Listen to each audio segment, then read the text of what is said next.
All India time. નમસ્કાર દર્શક મિત્રો, નર્મદા જિલ્લાના સાગબારા તાલુકાના ખોપી ગામે વર્ષોથી જમીન ખેડી રોજીરોટી મેળવતા ખેડૂતો દ્વારા શરૂ કરવામાં આવેલા ધરના પ્રદર્શન।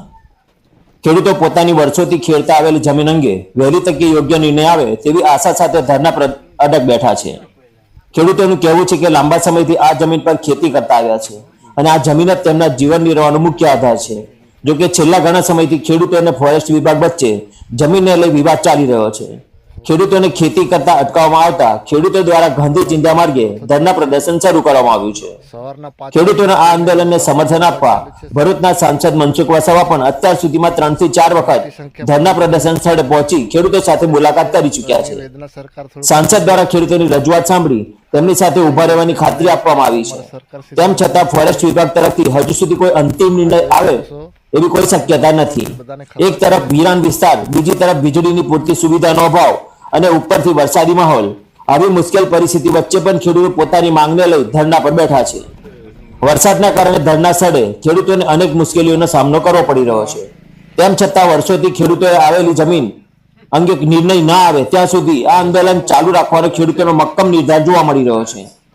ખેડૂતોની એક જ માંગ છે કે વર્ષોથી જે જમીન પર તેઓ ખેતી કરી રહ્યા છે તેમનો હક અને રોજીરોટી સાથે જોડાયેલા આ પ્રશ્નનો વહેલી તકે ઉકેલ લાવવામાં આવે અને ફોરેસ્ટ વિભાગ દ્વારા યોગ્ય નિર્ણય કરવામાં આવે। હવે જોવાનું એ રહ્યું કે ખેડૂતોના ધરના પ્રદર્શન બાદ તંત્ર અને ફોરેસ્ટ વિભાગ દ્વારા શું નિર્ણય લેવામાં આવે છે અને ખેડૂતોની વર્ષોથી ચાલી આવતી આ સમસ્યાનો કાર્ય ઉકેલ લેવામાં આવશે। રિપોર્ટ ઇકબાલ સોલંકી, નર્મદા।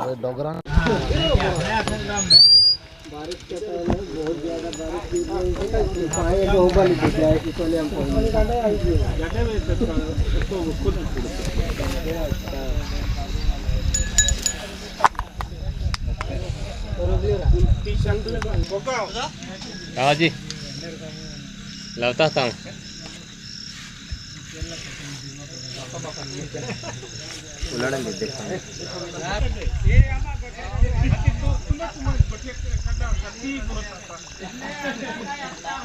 मोबाइल वाला में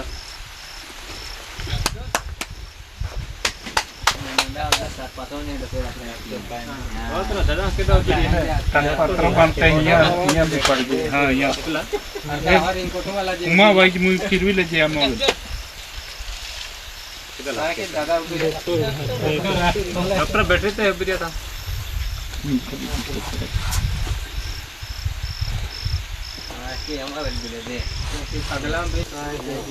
रेनकोट वाला ले ईमा बादो रहा चला गेरी कोई पानी जको है कि वे खराब है कि क्यों बांध नहीं टोटियो नहीं रहा। जय जोहार, जय आदिवासी।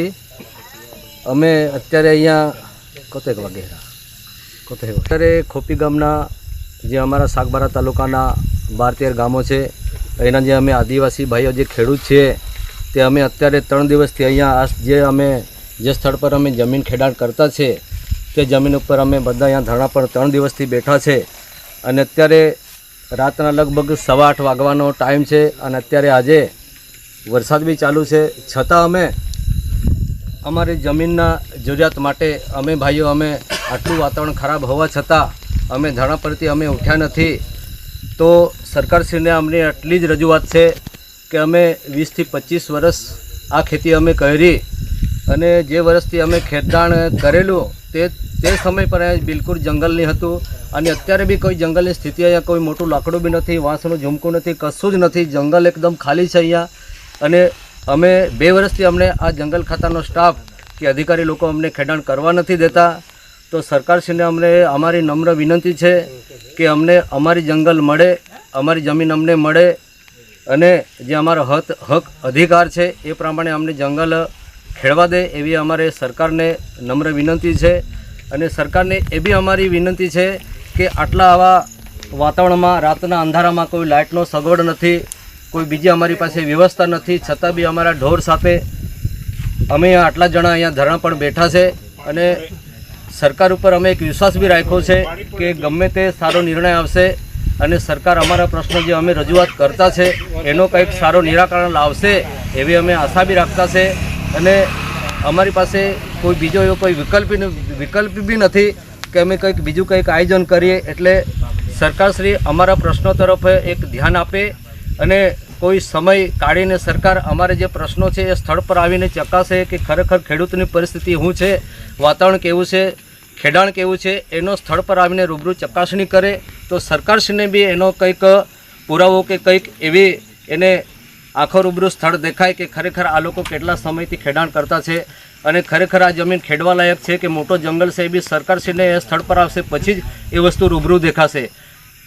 અને બીજું કે અમે આદિવાસી ખેડૂત છીએ, કંઈ અમે કંઈ બહારથી આવેલા નથી. અત્યારે પ્રશ્નો બી ઘણા ચર્ચાય છે કે આ લોકો સાગબારા તાલુકાના છે, આ લોકો ઉમરપાડા તાલુકાના છે, એટલે એવો તો કંઈ સરકારશ્રીનો કોઈ પરિપત્ર નથી કે ખેડાણ માટે કંઈક સાગબારા ખેડૂતો આ ઉમરપાડા વિસ્તારમાં નહીં ખેડી શકે અને ઉમરપાડા વિસ્તારમાં ઉમરપાડાનો જ ખેડૂતો ખેડી શકે એવો બી કોઈ પરિપત્ર સરકારે જાહેર નથી કરેલો. અમને બી કોઈ એવું કાયદાનું કે બંધારણ કે એવું અમને બી જાણવા નથી મળેલ, પણ છતાં બી એવા ઘણા પ્રશ્નો અમે જાણવા મળે છે. એટલે સરકારશ્રીને નમ્ર વિનંતી કે આટલા વર્ષથી અમે જંગલ ખેડો છે અને બીજી વસ્તુ કે અમે જે વખતે આ વસ્તુ ખેડ્યો ત્યારે બી જંગલની હતો અને જંગલની બી હતો અને સરકારનો કોઈ પ્લાન હતો તો અમારા ખેડૂતને તે વખતે અટકાવી દેતા કે ભાઈ જંગલ આ જમીન તમે નહીં ખેડો, તે વખતે બી કદાચ આ સ્થળ અમે છોડી દેતા. પણ આટલા વર્ષે અમે જમીનમાં ખેડાણ કરીને અમે સારી રીતે એમાં ઉત્પાદન લીધું અને અમે જે ગુજરાત કે સિટીમાં અમે કંપનીમાં આમ તેમ જે અમે રખડતા હતા એ અમે થોડી ઘણી અમે જમીન મેળવીને એના ઉપર અમે ગુજરાન સારી રીતે અમે જીવી ગયા. એટલે અત્યારે બી અમે જ આશા રાખતા છે કે બીજો કંઈ અમારી પાસે કંઈક મોટો ધંધો નથી, બીજી નોકરી નથી, કોઈ ગવર્મેન્ટનો કોઈ જોબ નથી. એટલે આ જમીન અમને ખેડવા મળે તો અમારા છોકરા કે આવનાર પેઢી એનો કંઈક આશરો સહારો બને એવા અમારે ઘણા વિચારો છે. એટલે અમે સરકાર જોડે એ જ અમે પ્રશ્ન વારંવાર ઓફિસે કે ગમે જે કંઈ ઓફિસે રજૂઆત કરતા છે આ મીડિયા દ્વારા કે પછી રૂબરૂ અરજી આપીને અમે જે કંઈ રજૂઆત કરતા છે એટલે સરકારશ્રી અમારી જે દરખાસ્તો છે એ સાંભળે એનો કંઈક અમને યોગ્ય નિર્ણય મળે એવી અમે ઘણી આશા લઈને અમે બેઠા છે. એટલે સરકારશ્રી એ વિચારો પર જરા ધ્યાન આપે અને કંઈક અમને અમારા હક અધિકાર અમને અપાવે એવી અમારી સરકારશ્રીને નમ્ર વિનંતી છે. અને બીજું કે અત્યારે આ મોસમ કેવો છે એવી હાલતમાં અમારે આ બધા ખેડૂતો અહીંયા વગર કપડે આ રીતે બેઠા છે, એક છાપરું બનાવીને બેઠા છે. ઢોરો સાથે બી અમારા બધા ઢોરો એકદમ પાણીમાં છે. અત્યારે હજુ અમે ખાવાની કોઈ સગવડ નથી કરી, એકદમ વરસાદમાં અમે છે. એ અમારે ખાવાનું કેવી રીતે બનાવવાનું કે પછી પાણીની કોઈ વ્યવસ્થા બી નથી. એટલે બધી પરિસ્થિતિમાં અમે એકદમ જકડાઈને બેઠા છે. એટલે આજ સુધી કદાચ આ 2 વર્ષની અંદર અમારી પાસે દયા નહીં કરી હોય, પણ આ છેલ્લે તબક્કામાં આખરી એક નિર્ણય પર અમે આવ્યા છે. ત્યારે સરકારશ્રી અમારા વિચારો પર જરા ધ્યાન આપે અને અમારી ઉપર એક વ્યવહાર એક માણસાઈની રીતે એક અમારી ઉપર દયા ભાવનો એક વિચાર રાખે એવી અમારી એક રજૂઆત છે, એ બી સાંભળે.